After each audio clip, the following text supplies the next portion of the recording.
me and Chris were having a conversation, and we were talking about foreskin reclamation. And I thought that would be a good place to start this chat. Tell us all about foreskin reclamation, Chris. How many people in here are circumcised? Yeah, it's a pretty big crowd. Yeah, okay. Some ladies, too. Yeah, I couldn't figure out how to jerk off till I was 15. Which is weird because now I'm sort of like some sort of a sex expert, but I got a slow start. I couldn't figure it out. All these dudes are doing this motion. I'm like, that hurts. They weren't circumcised. Ooh, advantage. Yeah, it never occurred to me. Lube never occurred to me till I was 15. I was using conditioner, I think. Actually, lube wasn't available like 22 years ago for me. Like there was like maybe some shampoo, Vaseline, but that was like fucking disgusting. You know what it was for me? I can't believe I'm about to say this in a room full of strangers because I don't think I've even said this on my podcast. I read this article in National Lampoon, and the dude used mayonnaise. Whoa. And I happened to be home alone at the time. I was like, mayonnaise? And I went down to the kitchen, and I'll tell you what, egg salad sandwiches, still to this day.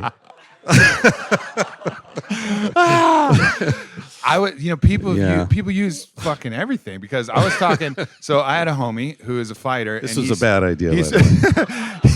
He spent some time in juvie, and he had a real weird thing about peanut butter because they would use peanut butter as lube, not just for themselves, but for butt fucking. Chunky or smooth? That's what I asked him. That's the move. Depends on the kind of ride you're looking for, you know? If your prison bitch was like acting up, then you go with the chunky. You go chunky. I don't know. I'm just hypothesizing that. That's right. It's a great nickname. Chunky. Why do they call you Chunky? I don't want to talk about it.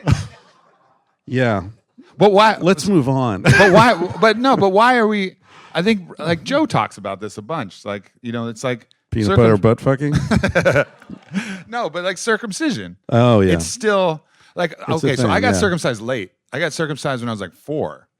And the reason why is because I would go pee and I would just spray pee everywhere. Right. There would be like a splattering on the walls in the toilet. Finally, my parents were like, fuck this. Right. Like, we're not dealing with this anymore. Yeah. And so I remember, I actually have like a memory of getting circumcised. I remember going into the hospital. I remember them, and they're like, you know, obviously I'm 4, so I'm getting euphemisms. You're going to go to sleep, and, you know, they explained what it was, and I was like, But I remember like the horrifying, traumatic moment where just my dick was on fire, and they kept me in the hospital bed, and they were like, we can't let you go until you pee. And I was like, I don't have to pee. And then they just kept feeding me apple juice. And they're like just drinking more and more apple juice until finally I could pee out of my burning dick. And like that was my circumcision experiment. But like, was it worth it? I don't know. Because I don't know. I don't remember the other way. Yeah, it's funny. People talk about, you know, there are these movements of men who are really angry about it, and they call it, you know, genital mutilation and all this kind of stuff. And I understand where they're coming from, but you know, one of the things they say is like the foreskin that's removed contains a lot of nerve endings, and so it takes away a lot of sensation. I don't know about you, but like, you know, when I was growing up, lack of sensation wasn't a problem. Yeah, right? It's a fucking benefit. Well, and like maybe a little less, you know, yeah. Like let's learn how to limit this, you know? Right. Well, especially in our time where instead of like in our ancient tribal ways, there would be multiple partners pleasing one woman at a time, as you so eloquently wrote in your book, Sex at Dawn. But now when it's just all on one person's shoulders, you know, having all that extra sensation, you know, that's fucking really got to be a master. Get ninja about that. Well, that's the other thing. Like once I did learn how to jerk off, I was like, oh, I'm going to study this. This is something this was a martial art. This wasn't just tossing a load. No, this is like, get close to the edge, back up, get close, back off. And then I was having sex with a woman like 3 months after I learned to jerk off. So it was like, wow, that would have made the last 3 years a lot easier. And then it was interesting with her because she came when I went down on her, but she didn't come from intercourse. And I thought that was really fascinating. So I went out and got a lockbox. Only Chris Ryan gave a woman an orgasm by going down on her the very first time he had sex. Yeah. Gangster. Gangster, yeah. And then I got this lockbox, and I bought French ticklers and Benoit balls and vibrators and dildos, and I had all these things, and we were doing all these experiments. And wait, you're still 15, 16? 15, yeah. Damn. Yeah, because it was like, I want to understand this. Like So when they're talking it all about makes how, sense. like Mozart composing things at 7, they're like, he just sat down and wrote his first symphony at 8. That's it. Like this was you with your Benoit balls and ticklers at 15. It was almost predestined. And then I got her friend off over the phone, which was a really proud moment. Like just mind to mind. Ooh. And then I did it in Spanish. And that was like, fuck, I've mastered the language. Because you make one grammatical mistake, it just breaks the mood entirely. Conjugate one verb wrong, and she's not going to come. So when we... Can we cut this and start over? I actually have interesting things I could talk about.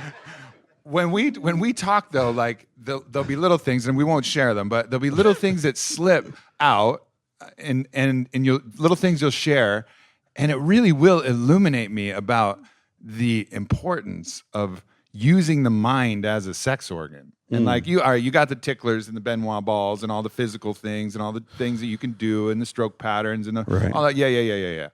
But the mind. And Duncan are talking about story. I think story is really important, especially for women, much more for women than it is for men. Mm-hmm. So is that something that you consciously, try to cultivate in a lot of situations and would recommend that people try to cultivate is like the utilization and the harnessing of the mind? Because I've experienced that in my sex life when you can create a situation, a scenario, a story, a role play, that, and the mind is fully engaged. I mean, the body just lights up like that dude in the movie Running Man who had all the fucking Christmas trees on him. What was that guy? You know what I'm talking about? Anybody watch the movie Running Man with Arnold Schwarzenegger? Yeah, that guy. The body is just, what is it? Dynamite. That's it. Somebody knew.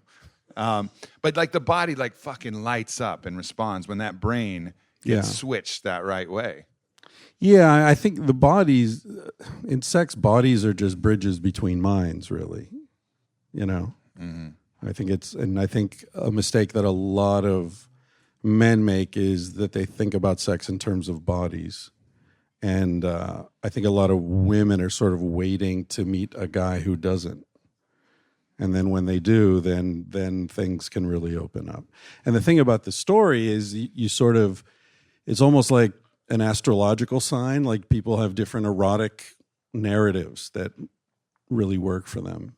Mm-hmm. And I think if you can sort of key into someone's erotic narrative and create a space where they're free to experience that, then I think things can go in really much deeper places. So what do you think are if we're going to talk about general kind of patterns of erogenous awakening for women and then maybe erogenous awakening for men, and talk about what are the stories that are cultivated that actually tend to be things that, because obviously there's going to be unique outliers where it's like, okay, this really interesting specific story is the thing that really just fucking lights the Christmas tree up. But like in general, what are the stories that actually engage the mind the most?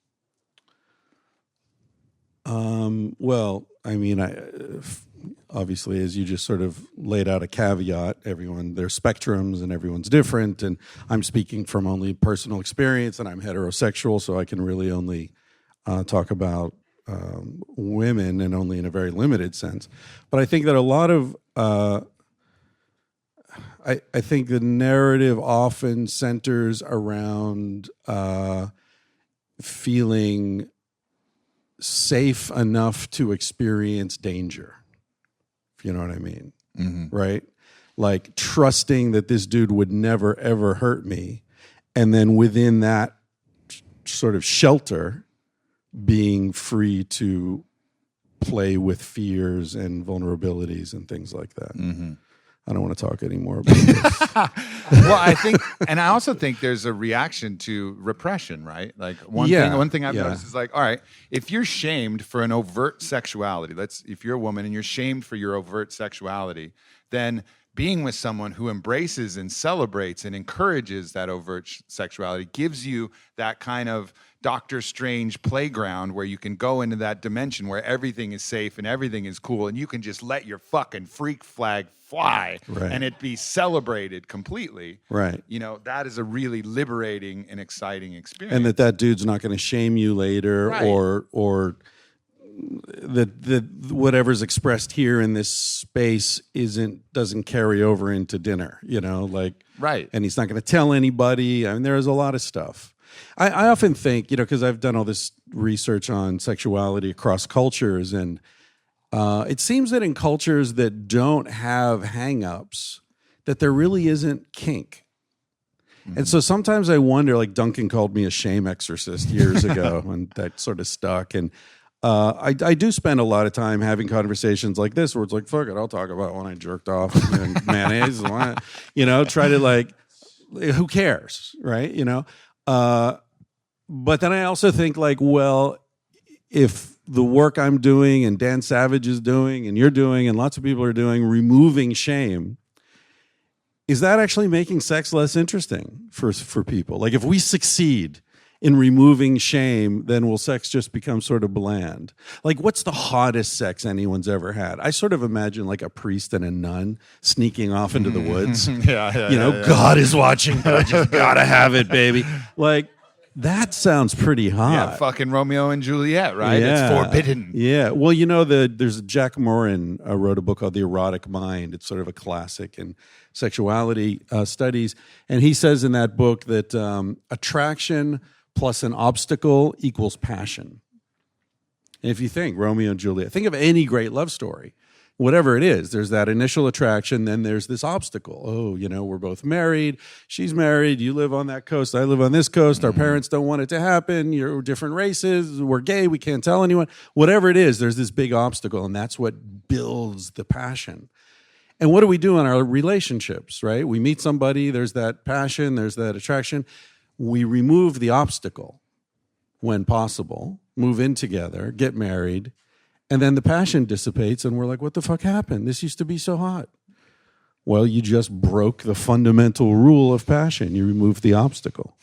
So I think you're probably experiencing some of this with Whitney, where you've taken your relationship into a place where there are all sorts of obstacles now. And all sorts of passion. Right, exactly. You know, a lot of people do find that. And that direct correlation between obstacle and passion, like we can chart that, periods of time where nothing's really happening. And we had that in our monogamous portion of our relationship, right? And then that diminishment of passion, and then the reignition of passion as we went to open. And as you said, we're in just an obstacle playground, battleground, whatever you want to call it. But yeah, absolutely. And then you also, we can also think, going back to your earlier point, like you go to a culture where all the women are topless, and like men getting particularly turned on by boobs is probably a lot less prevalent, I would imagine, right? Like that's not funny. The thing. It's the thing funny. That's hidden. Because I live in Spain most of my life, right? And beaches are topless in Spain. And breasts are, like there'll be a big billboard with a woman breastfeeding a baby, selling, I don't know what the hell she's selling, but breasts are just around. And yet when you see a woman walking down the street, you still check her out. It's weird. It's like there's still the erotic allure, even when they're hidden, they're erotic. When they're on the beach, they're not. It's hard to. It's a strange thing. It is a strange thing. Maybe that's just. I wonder me. What happens. But what about like indigenous cultures?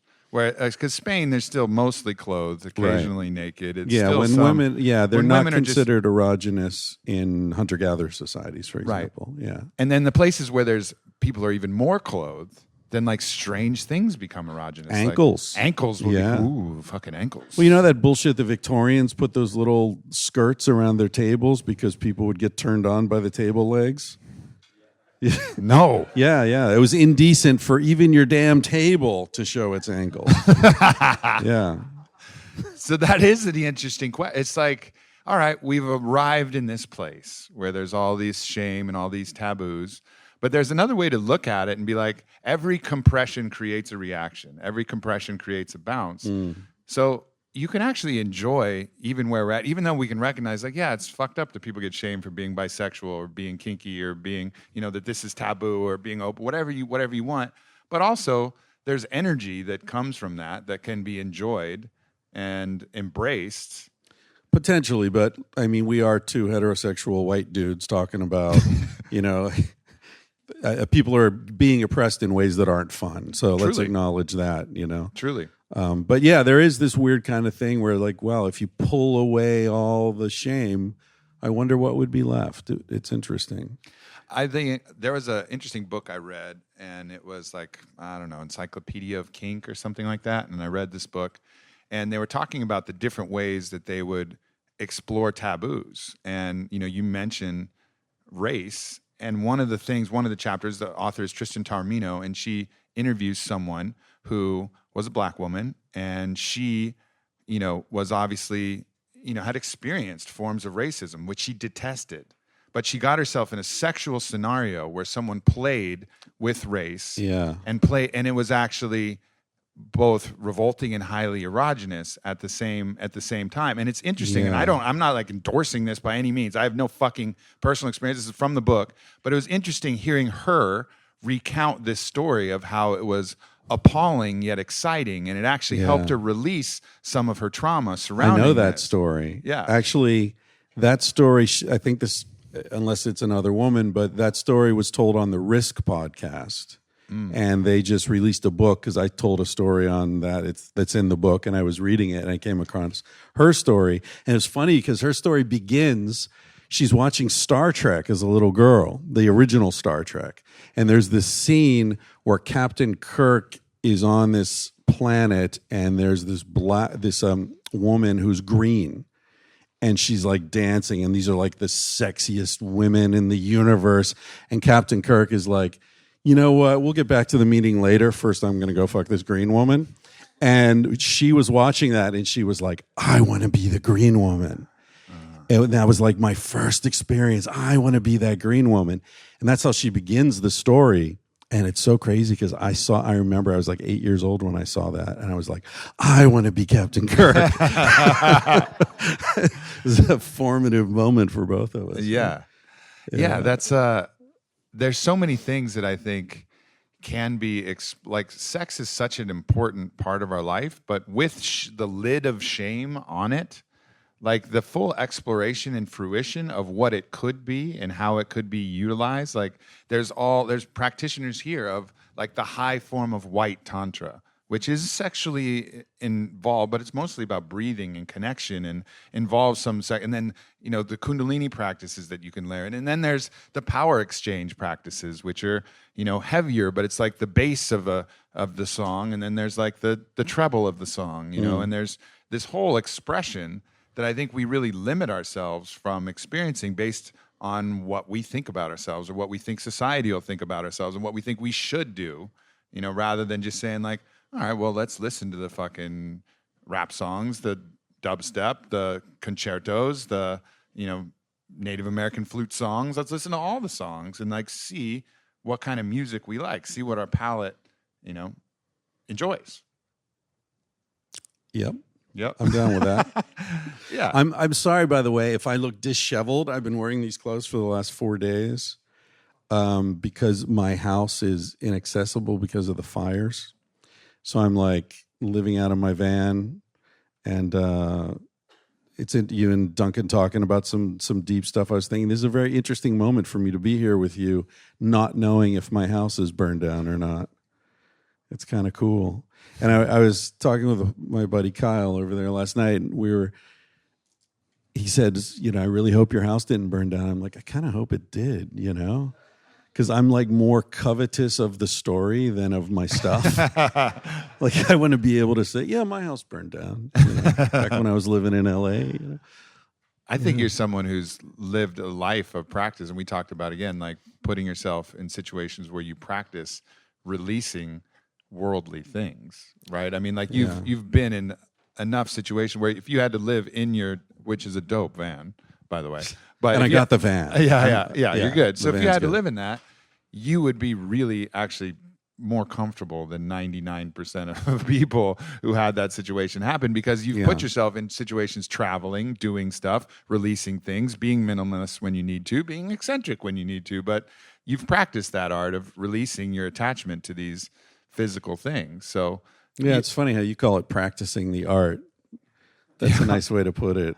I'm just fucking lazy, you know, lazy and poor. So it's like, yeah, no, I mean, and let's be honest, it's a rental. So, you know, it's not like it would be a great personal tragedy. Yeah, I like not having stuff. I like the moment of, like letting stuff go more than the moment of acquiring it. I think there's that, you know, for me, the same thing. I like clothes. I like buying clothes and I like having nice clothes. But there's like you said, almost an equal satisfaction when I just go pillage my closet and take everything that I'm maybe only going to wear once or whatever, could wear, whatever, just take it all and then give it all away. And I have simplified some little thing. Like there's a deep satisfaction in the simplification. But I've noticed with other people I know, like that act is really hard. Like I could wear that one day in this particular situation, but it never happens. That's why robbery is good. You know, robbery and fires. Like this fire would essentially be a robbery, right? Mm-hmm. It's not up to me. It's hard to go and choose what to give away, what to keep. You know, you have to think through everything and all that. But it's really good sometimes and very cleansing when you're just like, oh shit, it's gone. I don't have to choose. It's all gone. I mean, I've been robbed, I don't know, 4 or 5 times probably. And I think every time it's turned out to be a really good thing. Seriously. And my whole life was changed because I got robbed. And I was living in San Francisco. This is late 80s, I guess. And where to even start this? My girlfriend was a stripper.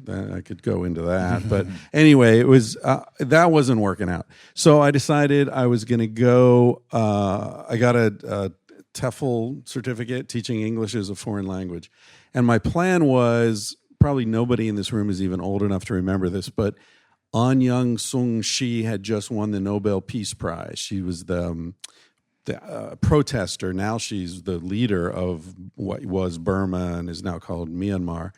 She had just won the Peace Prize. There were all these embargoes against the military dictatorship. Burma had been cut off from the West since World War II. And I'd traveled in Southeast Asia, hadn't gone to Burma, but had heard a lot about it. And I thought, okay, this government's going to collapse soon, within the next few years. So what I'm going to do is I'm going to go to Spain and wait. I'm going to go to Andalusia, to Sevilla. I'm going to wait down there, teach some English, learn Spanish. And then as soon as the government collapses in Myanmar, I'm going to go to Budapest, get on the Trans-Siberian Railroad to Beijing, and then go from Beijing into Burma and be one of the first Westerners in there and to teach English, right? And I'll teach English for, you know, a room and some chicken soup. I don't care. I just want to experience this. Mm-hmm. So I went to Spain. I flew into Paris, visited a friend. Then I went to Barcelona. I was going to spend a couple nights in Barcelona, then Madrid, then go to Sevilla and start this whole thing. My first night in Barcelona, some guy tapped me on the shoulder and asked me where something was. It was the only thing I knew. I was in the Ramblas, if you know Barcelona.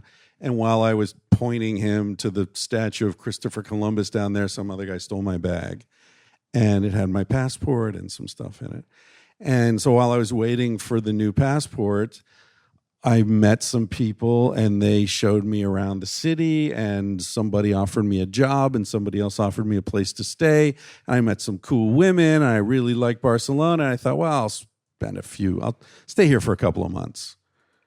25 years later, I was still in Barcelona based. I still have a base there. Yeah. So like that, my whole life changed. Oh, and also the fucking government in Burma never changed.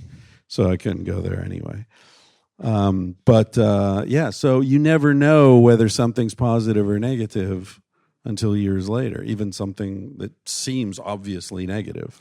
I think there's always a choice, actually, to make it positive. Like you have an option. I think the things happen, and those things sometimes are not of your own volition. Like you didn't intend to be robbed. I didn't intend to crash my car into a fucking guardrail and slice my face open. Like that was not an intention. But at that moment in the hospital, at that moment where you were in the passport place, you could have put your head down and just motherfuckered your way through and not paid attention and known, oh, I can't believe my luck. How did this happen? These assholes in this country. I'll never trust another Spanish place again. And you could have gone, and then I could have gone in this, I'll never drive a car again. I can't be, I could have gone in this. How could this possibly happen to me? Or you can say, all right, this happened. Now, how can we make this a blessing? Like what positive thing could happen, and open yourself to that even possibility so that maybe you decide that it happened for you instead of happened to you. And that's like a choice I think we have with no matter what the fuck happens. Yeah, we don't control the winds, but we can furl and unfurl the sails. Yep. Yeah. And I think, so for you, you have that experience. So I have that experience. And we all need these, like, we don't need them, but when we get these reminders, so you had this robbery thing that now is in your category of memory that you can call back to. And so when something like that happens, like potentially this house, there could be a tickle of, oh, well, this could be an exciting change. Because honestly, I was thinking maybe I want to either live in my van or move to Bali. And if my house burns down, that'll make it a lot easier. Right. Both of those options become much easier. Right. There's a Rumi poem, or a Cone or whatever it is. He says, "My house burned down. Now I have a better view of the rising sun." I like that one. Fuck yeah. Yeah. Because that is even if you still have no house and there's nothing and you haven't found this magical next place that you're going to go in an even better house. I think we always think like we have to replace that same thing with the same but better thing. Like, oh, my house burns down. Well, I'm going to build an even bigger motherfucking house. And that's what's going to redeem this thing. But it could be not. It could be like actually just having a place with a better view, or being in a van where you're mobile and get to travel, and like opening yourself to the possibility and not the compulsion to reestablish the former form of identity, but being able to be fluid with your identity and say, okay, I'm houseless now. And now let's enjoy that lesson and that experience. Yeah. So we go back to masturbation? Well, let's let the people decide. Should we have some questions and answers here? Let's do it. We got a microphone flowing around. Don't be shy. Anybody? Questions? Has anyone here read Sex at Dawn? Okay, good. Well, you can ask some questions. That's on my next to-do list. Oh, here we go. Aubrey's. We have a monopoly on all questions. Apparently coming from you. Well, because nobody went ahead. I was just really curious at the beginning. We started talking about circumcision. So I actually yelled out, is it possible to be naturally circumcised? I know it's just kind of a strange question, but I was naturally? Curious. Yeah, like just kind of born with not too much foreskin, just enough to be pretty much... I think the amount of foreskin varies. Okay, cool. Yeah. All right, cool. You asking for a friend? Because all those times... No, it's for myself, because I believe that's my case. All those times I tried to dock, sometimes it just doesn't... No room in the out, dock. Right? Yeah. Who else? Got some over here. Here's a... All right. Okay, we got someone over there. Over here. Where's the mic? This woman in the front here. So I was traveling last year and I came across this magazine that I bought. The cover of it said The Sexual Brain. And there was a bunch of research in there about the difference between what happens to a man's brain versus a woman's brain during orgasm. And the research said that a man's brain totally lights up and is like firing on all whatever cylinders, while a woman's goes completely blank. And I don't know if you've come across anything like that in your research, but I found that so interesting in terms of just, the topics around surrender and those kinds of things. So I was just wondering if you could comment on that. That's interesting. I don't know. I was speaking with a friend last night, a woman, and we were talking about the verbal center And she was saying that when she's having sex, she can't talk. And if the guy talks to her, it distracts her. Because it's like turning the lights on. It pulls her out of her experience. And for me, those two things are very closely intertwined. No, I won't. But so we were talking about this brain difference, at least in these two individuals. I haven't come across research like that, but a woman named Meredith Chivers has done a lot of very interesting research looking at the women and gay men and lesbians react to different kinds of stimuli. If I can remember correctly, she had those 4 groups, and she showed them all the same videos of like a man working out, like an Aubrey-looking dude working out in the gym, and a hot woman working out, and then a heterosexual couple having sex, and then 2 guys having sex, and 2 women having sex, and then the other one was like bonobos having sex, right? Like chimps. They look like chimps. And she was measuring how much these different stimuli turned the human subjects on using a genital blood flow monitor. So it can tell physiologically how much blood is being redirected to your genitals. And then there was also a dial on the table where the people were indicating how turned on they were by these different things, right? And it was very interesting because the straight men were turned on by the 2 women, and the heterosexuals, and what you would expect, and as were the gay men, as were the lesbians, but the straight women were turned on by everything. It was really interesting. So they were like, whatever, it turned them on. But a lot of those women indicated with the dial that they were only turned on by the things that you would expect culturally.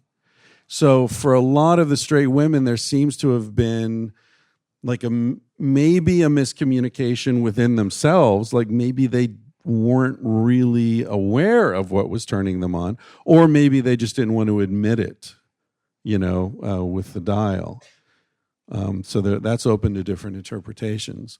But whatever caused that disconnect between the dial and the blood flow, there's something interesting there. And then she's commented on this recently, I believe, and she said, well, let's not conclude that straight women don't know what turns them on. It could also be that genital blood flow might not be an accurate indicator always of arousal. So, is there some, I know that you recently had Wednesday Martin on your podcast. Yeah, we talked about this actually. Gone deep into the psychology of female sexuality, but it feels to me like we're in a time where there's a lot of shame and a lot of like really untrue, that's the name of her book, right? Like untrue ideas about the truth of female heterosexual sexuality, right? And that could be, as you said, it could be a testing issue, but it could be part of what explains this is that I know personally that shame doesn't allow you to acknowledge what exists because you really won't look inside and see. And I think this culturally, shame has been a major factor in female sexuality and this kind of trying to fit that into a box. I mean, do you think that's potentially what's contributing here? Is that so there's this lid of shame on how a female should express sexually? Yeah, I think that's a big issue. When Casilda, my wife, and I were writing Sex at Dawn, I remember I was looking at this research that showed, I think it was something like 40% of women rarely or never experience orgasm from intercourse. And I said this to my wife, who's a psychiatrist, medical doctor, worked in Africa for years. She grew up in Africa. I said to her, does that sound right to you, 40%? And she said, well, 40% of white American college students. And I was like, oh, yeah, good point. Because that's who they're studying primarily. These are graduate students studying undergraduates, for a course credit, come in and answer these questions or whatever. I said, what do you think it is in Mozambique? She's like, almost all women come from orgasm or from intercourse in Africa. I was like, is that because of African dicks? And no, it's because of culture. Huh. She, and so do you think that's the shame lever then, that there's less shame yeah, I around think the it's sexuality? cultural. Exactly. Yeah. I think that, the cultural expectation is that Sex can be for pleasure. we're animals. And I think in the United States and sex negative cultures, this idea that we're animals is very problematic for people, right? Mm-hmm. That's why they don't want to talk about shitting. They don't want to talk about coming. They don't, like all these animalistic, they want dying, like all these things that animals do. Somehow we're supposed to be exempt from that, And in other cultures that are closer to the ground, it's like, we shit, we eat, we die, we fuck, we come. It's like, it's part of life, man. And you're surrounded by it. And women like feed babies with Yeah. their breasts, like how is that shameful? Like what kind of sick ass culture considers that to be shameful and encourages women instead to take this cow's milk that's been boiled at, who knows what temperature, totally killed, homogenized and pasteurized, and then mix it with this chemical shit that Nestle sells you. What kind of sick culture, guides us in that direction?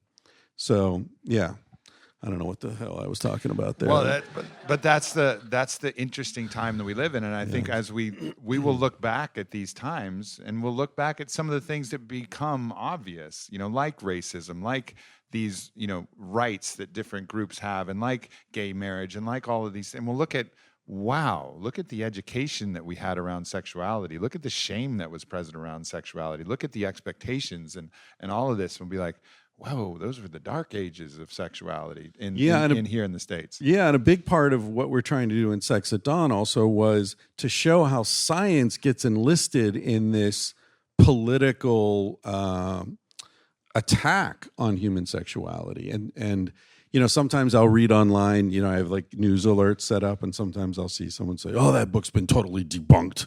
It's like, first of all, no. But a lot of scientists were pissed off, as they should have been, because we were calling them out.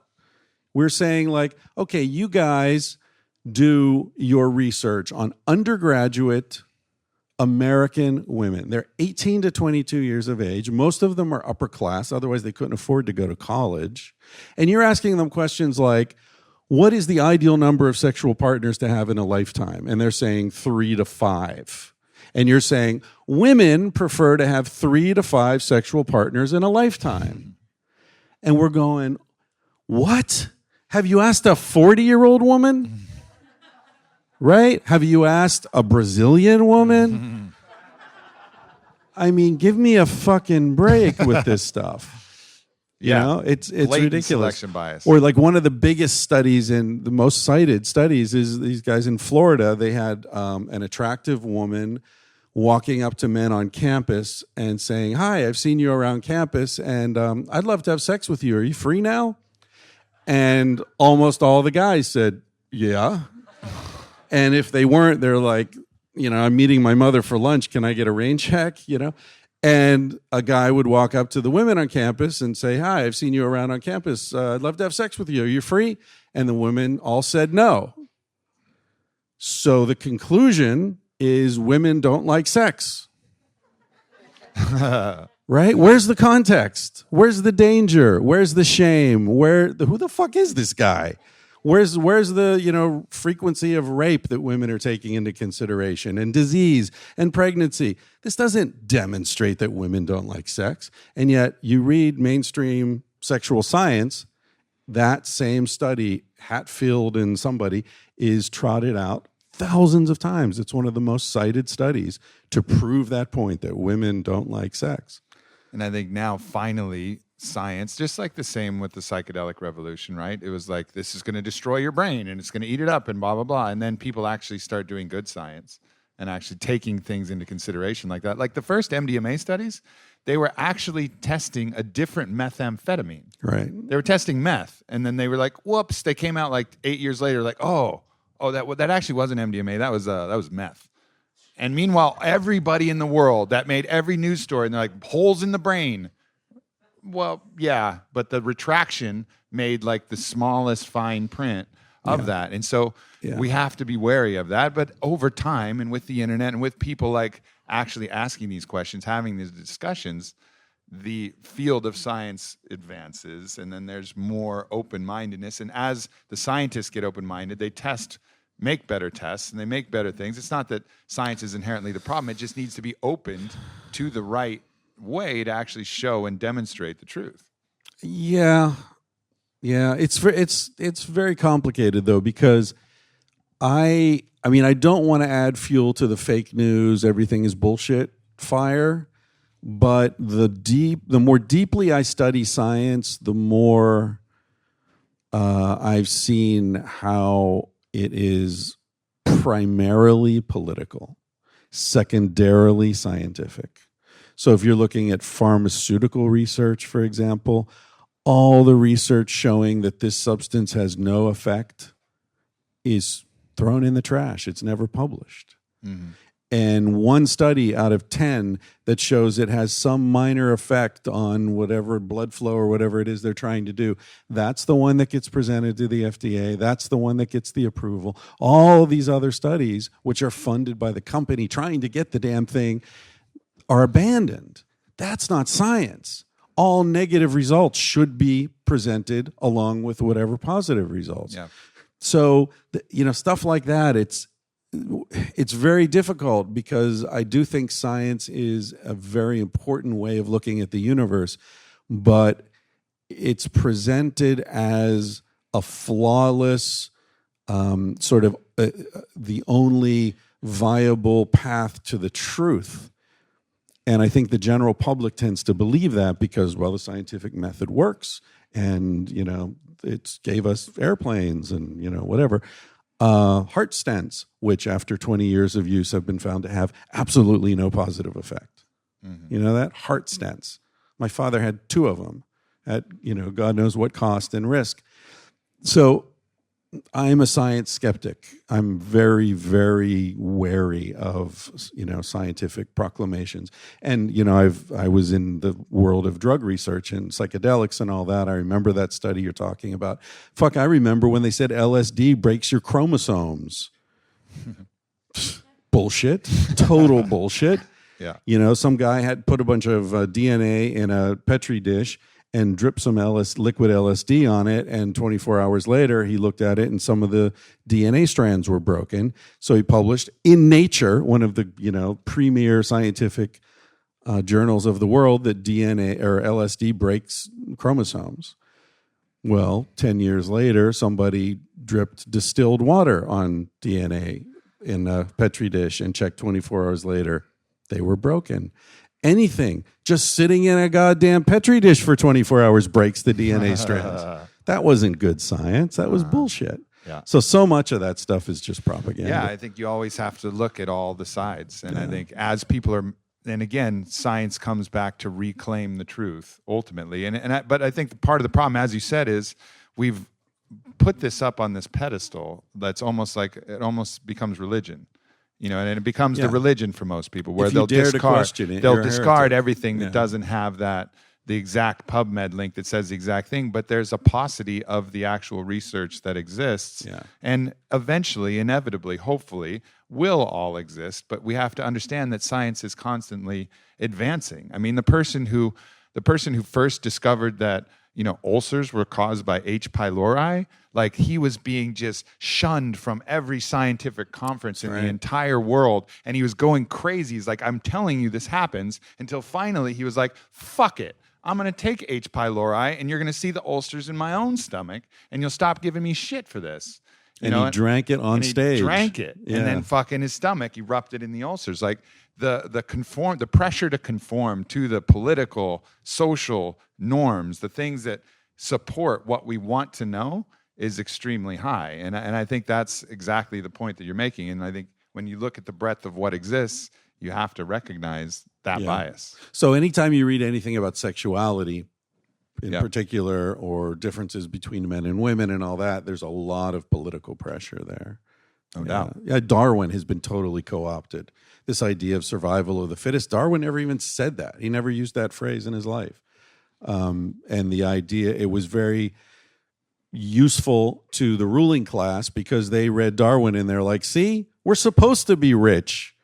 People are supposed to be poor. That's the way it works. You know, this is the natural order of things. Anyway. A couple more questions. Yeah. Let's go over here. Yeah. My name's Stuart. Hey, yeah, so I was curious about intuition and synchronicity and, you know, both of you actually have had, you know, amazing travels and business adventures and just curious if there's a practice or you notice these things or, I mean, you just shared a story of something that happened in your life that changed the direction of your life for the better. And is there something that you notice and cultivate, or is it just, because I've noticed in the past where if you don't follow your intuition, then it can kind of start vanishing for you. Anyway, if you could comment on that. Yeah, I've noticed that when I'm traveling, a lot of weird shit happens, and when I'm home, much less. Yeah, I mean, there's so many bizarre things that have happened. I met a woman in Alaska. We worked in the same fish cannery in 1983. And then a couple of years later, I was sitting in the East Village in my favorite brunch cafe one Sunday morning, and she walked by my table on the way to the bathroom, and I was like, hey, what's up? And then 3 years later, I was walking down a back street in Bangkok looking for my friend's guest house, and there she was. Just the two of us walking down the street together. Like that, how the hell does that happen? Unfortunately, we didn't get married and have kids, and that would be a beautiful. but all sorts of stuff like that has happened over and over again when I was traveling, but it doesn't seem to happen as much. So I do think there's an being open to it, and also, I think about that situations like that. If she had been walking down that street 5 minutes earlier or 5 minutes later, I would have missed her. Or if she'd been one block that way or one block this way. So if that happens, let's say 50 times in a lifetime, how many times did you just miss somebody? It must be tens of thousands, right? I mean, it's a very strange thing to think about mathematically. Like the ones that are bullseyes, how many just barely missed? So I think life must be much more full of these things than we're conscious of. I think one exercise that I like to do for intuition is if I do go to a new place, because I think at home you have so many routines and everything is so known, it's almost harder to tap into your intuition. But if I go to a new place and I want to explore, I will try to do it as best I can without thought. And I'll just say, like, I'm feeling this direction. And I'll just start walking that direction. And almost always when I do that, some cool shit. I'll see some cool shit. There'll be something dope that'll happen by me just trusting my intuition. And maybe that's because I'm looking for it more. Maybe it's my own bias and, wanting to find evidence to justify my intuition, whatever. But whatever it is, it's effective in creating a more positive experience than trying to ask the concierge which way I should go and that's valuable too. But I think there's opportunities for us to practice that intuition where you get to a new place and say, which way should I walk? This way. And let's just go and just keep following that and just do those little things to practice. And I think I found that valuable myself. One more question. Yeah.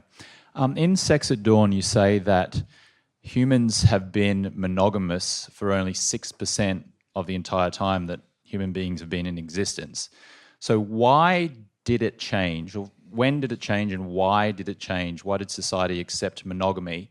And if it's considered a fact that we have only been monogamous for 6% of our duration, why does current society look upon anything but monogamy with such disdain or horror, I guess?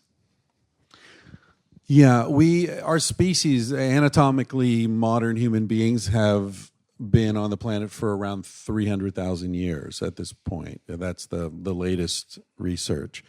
And institutionally imposed monogamy didn't come until about 8,000 to 10,000 years ago.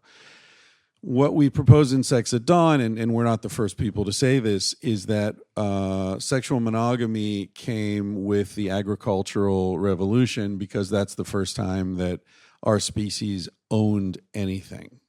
Hunter-gatherers, which all humans were until the agricultural revolution, they live in an abundance-based society. It's funny, like we would look at them and say they have nothing, but they consider themselves to have everything because everything they need is provided by the environment. So they don't have a lot of possessions because they move a lot. And anytime you're moving, you have to schlep everything along with you. So why would you carry a lot of stuff if you can make a shelter? You don't need to bring your shelter. You can make everything you need. And the second thing is that everything is shared. And it's not because they're these sort of Rousseauian noble savages. It's because, if 30 of us are traveling together, how many cooking pots do we need? Are we all going to carry our own cooking pot? Or are we going to cook together and use 5 pots and take turns, carrying them? Or Aubrey goes out hunting and he kills something. He's not going to come back and just share it with his woman and his children, which is what the contemporary sort of mainstream science says. In fact, hunter-gatherers share food almost religiously. Everything is shared. And again, not because they're better people than us, because that's the best way to ensure that you'll eat tomorrow. Because maybe Aubrey gets a deer today, but tomorrow I might get one and he might not. So this is just sort of an insurance policy. So the idea of owning another person and controlling their sexual life is pretty much inconceivable in societies in which nothing is owned. Even like the ownership of children, my baby, my kid, that's not really, it's understood that this woman is your mother, but children breastfeed with lots of different women. Adults feel comfortable. If a child starts crying, the adult closest to the child just picks him or her up. Think about it. So all this sort of sense of ownership is either non-existent or very dispersed. And, sort of parallel to that, because there isn't ownership of property, there's no real need to know whose sons belong to whom, because you don't have oxes and, you don't have all this property to pass down to your progeny. And many hunter-gatherers, I'm actually doing an interview tomorrow with Radiolab about this very question of when did people first understand that sex caused babies? There's no evidence that people really understood this. In some societies, still today in the South Pacific, they think that women get pregnant when they step over a smoky fire. Others believe that we talked in Sex at Dawn about partible paternity, which is a belief that a fetus is literally made of accumulated semen. So women don't get pregnant until they've accumulated enough semen that it sort of, passes this threshold and starts to become a baby. And that semen can come from lots of different dudes. So a woman who wants to have a baby who's smart and funny and a good hunter and good looking makes sure that she fucks the smart guy and the funny guy and the good looking guy and the good hunter, so that the essence of these guys will all be in her baby. And then when she gives birth, those guys will all say, yeah, I'm one of the fathers. Yeah, me too. It's a team endeavor. So, and there are dozens of different societies that believe this. These are societies, by the way, that have no contact with one another, no common language. So this is a belief system that's sprung up independently around the world. So in a place like that, how would you even begin to, discern whose babies belong to whom and control other people's sexual behavior?